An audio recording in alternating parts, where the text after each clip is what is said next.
What's up YouTube? We are installing our Nema 1450 today. The electrician is coming in about an hour, so just trying to figure out where to put the plug. I was thinking about down there, but I'm not too sure if the charging cable is going to run into any issue with that slab there. Hopefully not, but I'm not too sure if it's going to go there yet.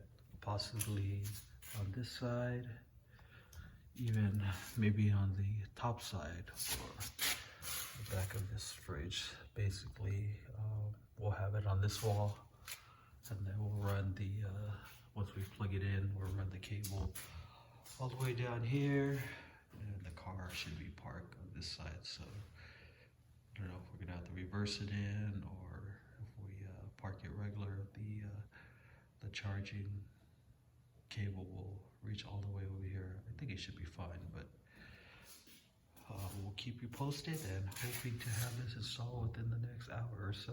I'll record another video of after the installation. All right.